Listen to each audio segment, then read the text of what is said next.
Hello friends and welcome back to the channel. So in this video, I'll share a 7-step guide to help you secure your first software developer position.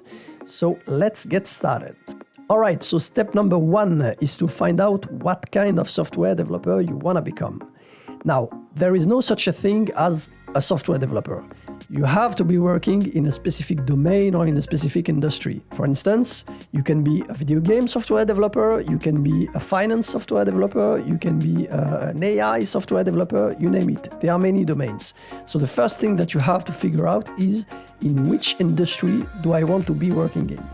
And to help you with that, what I suggest is that you go ahead and check out the job postings websites, because this will help you for two things. The first thing is that you will figure out either there are job openings for this specific domain or they are not. If there are no job openings, it's not worth spending hours of learning just to find out in the end that there are no openings for this specific position. Okay? So don't waste your time. Check out either there are job openings or not. And the second benefit is that while checking the job postings, most of the time you will see what are the technical stacks that are being used in this specific domain. By technical stack, I mean what is the programming language that is being used and what are the other tools or technologies that are being used in this specific domain. And this will help you design your learning path just to be prepared once you are ready to apply for this specific position. All right, so this is the first thing. The second thing is that you have to find a domain that excites you to some extent. It's not worth spending hours of training to get a job in a specific domain just to find out in the end that this specific domain bores you to death. So you have to find the right balance between a domain that excites you to some extent and a domain for which there are open positions. Alright, so step number 2 is to pick and learn a programming language. So at this stage, you should already be aware of what is the language that you want to be learning. If you are not, go back to step number 1, check the job postings and check out what are the languages that are required for this specific position. Alright, so now that you know what is the language that you want to be learning, the question is, how do you go about learning it? Here my advice is first, pick a reference book. Now, the idea here is not to take this book and read it from cover to cover. Instead, it's just that you pick this book, check out the table of content just to have a global overview of what the language is capable of and what you know about this language. At first, you will know nothing if you are just getting started. But as you go, it will be some kind of reference so that you can get back to it while you are learning the language, just to find out, okay, I know 10%, I know 15%, I know 20%, I know 30%, and so on and so forth. But at any point in time, you are able to say, I know that much about the language, but I know that I don't know that much of the language. So you'll be able to say, either I am a beginner, I am intermediate, or I am an expert of the language. And this is very important. Okay, so now on to the actual learning. How do you learn the actual language? Now, what I suggest here is that you go maybe to an e-learning platform like Udemy, Skillshare, or others, you name it. Pick the one you prefer. And then go ahead and pick a training for your specific language and follow it step by step. I think this is the best way to do it. Now, the most important thing here is to apply what you learn. If you are not applying what you learn, if you are not coding what you are learning, it's wasted time because you learn by doing. And most specifically for development, you learn by doing. If you are not doing, you learn nothing. So very, very important. The last thing is that while you are doing this training, do not hesitate to go back and forth between your reference book and this training just to have more details, because most of the time those trainings, they are limited in time, so they cannot give you that many informations. So if you want to have more information or digging into a specific topic, do not hesitate and pick your reference book, and this is where it will be useful because you will have everything inside this book. Now, the last thing is to know about the language specificities. For instance, if you take C++, you can be sure that if you go to any interview, you will be asked about dynamic memory allocation, because this is something very specific to C++. If you learn about Java, you can be sure that you will be asked about garbage collection and how this works, about references, how do they work, and so on and so forth. If you go to a JavaScript interview, you can be sure that you will be asked about the this keyword. How does this keyword work and what are the common pitfalls? So be prepared for that. For that, I suggest that you go on the internet, check out the most common question for your language, and most importantly, understand what are the answers. Do not learn them by heart, but really try to understand the answers.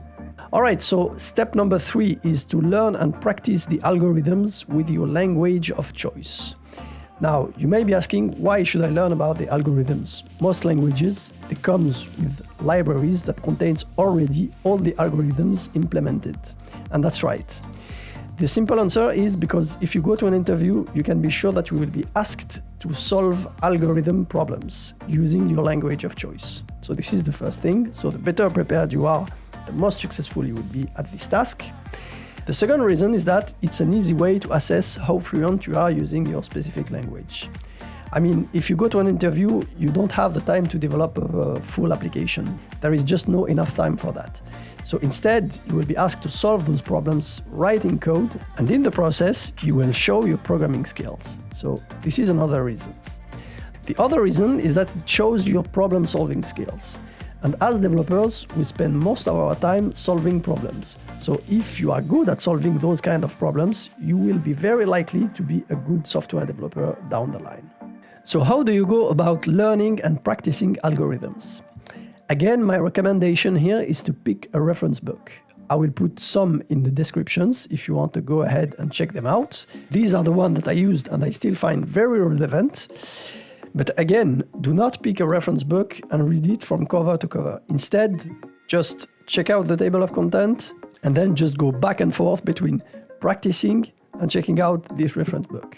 Now for practice, I suggest that you go on the internet. There are many websites where you can find plenty of exercises. You can go ahead, try and solve them, submit your solution to these same websites, and just check if it correctly answers the problem or not. I will put links in the description to some of those websites. I personally use the LeetCode. So this is a very famous website where you have plenty of exercises, but there are others, so pick the one that fits you the most and just go ahead and try to solve the problems. The key here is that you have to practice, practice, and practice again. Alright, so on to step number 4 is to learn about the software design principles. Now, there are plenty of software design principles that you can learn, but my recommendation here is to focus on 2 of them. So, first thing, learn about the solid principles. So what are the solid principles? The solid principles, they are a set of 5 principles that, if applied while you design your software and while you write your code, will lead to code that is more maintainable, that is more robust, and a couple of other nice properties that you want your software to have. So be sure to check out what these principles are. You can go ahead and check out Wikipedia, for instance. There are good articles that explain exactly what those principles are, but the most important thing is that you have to understand what do they mean. Do not learn the definition by heart, it's worth nothing. Just try to understand the idea behind each one of those principles. The second principles that I recommend you learn are the design patterns. So what are the design patterns? Well, as the name suggests, they are just patterns. So basically, they are a set of solutions, of very generic solutions, to some generic problems that you may face while writing code. Let me give you an example. For instance, let's say you are writing code and you defined an object and you want to have this object that exists only once. You have only one instance of this object. Now you can come up with your own solution to resolve this problem. How do I make sure that I have only one instance that exists of this particular object? Or you can say, okay, I know that in the design patterns, for instance, there is one pattern that is specifically aimed at this specific problem. I'll go ahead, check it out, and try to adapt the solution to solve my specific problem. And next time I face the same problem in the future, I know that I can reuse this same solution. So these are the design patterns. Now the thing with the design patterns, I suggest that you don't learn them all because there are quite a few of them, but instead just be aware of what kind of problems they do solve. And so maybe just know 1, 2, or 3 of them, it's up to you, but just know the most famous ones, because you may be asked about the design patterns during an interview. Alright, so step number 5, work on a side project.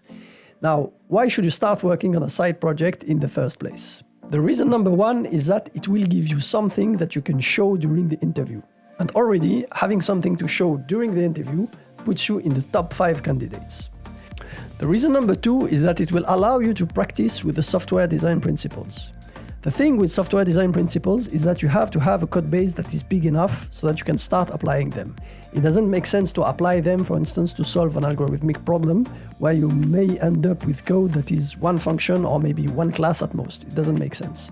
Whereas here, if you work on a side project, you may end up with a code base that is big enough so that it makes sense to start applying those principles and just seeing how they work.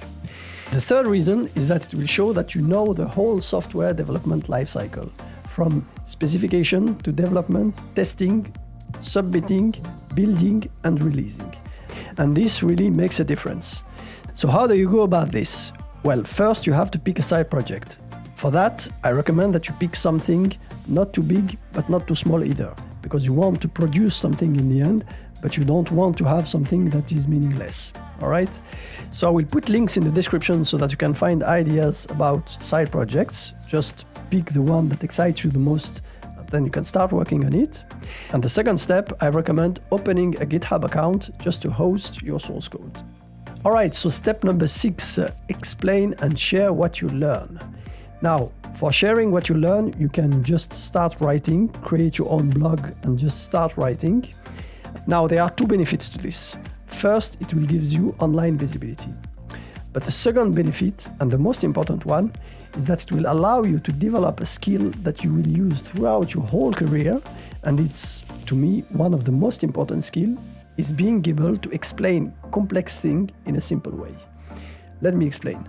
Most of the time, while you will be working as a developer, you will be discussing maybe with other developers, but most of the time you will also be discussing with people that are not developers. But you should be able to explain things that exist in the code, so to a very low level detail, but you should be able to zoom out and explain them in functional terms, without going into the details of the code that only you maybe understand, or only you or your colleagues understand.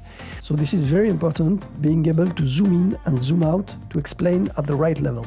And writing about what you learn, really, it will help you acquire this skill. All right, so step number 7 is to apply. Now, I have a few recommendations here, even though the apply process is different from one country to another, but there are some things that you should keep in mind anyway. The first one is, if you have a blog, just mention it. Very important.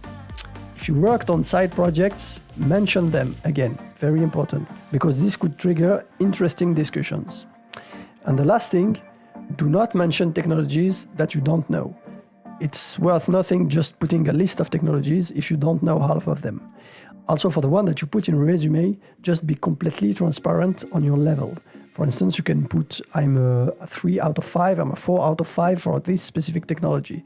But do not put, I'm a 5 out of 5 if you are 1 out of 5, because you will be asked questions for someone with a 5 out of 5, so an expert in this specific technology. And if you are not able to answer, it's already a red flag. So really, put only the technologies that you master and be very honest about your level for each one of those technologies. Alright, so this is it for this video. So if you have any question or comment, feel free to ask them below. I'll be happy to answer them. And if you get any value of this video, please consider subscribing. Thanks for watching, and I'll see you in the next video. Bye!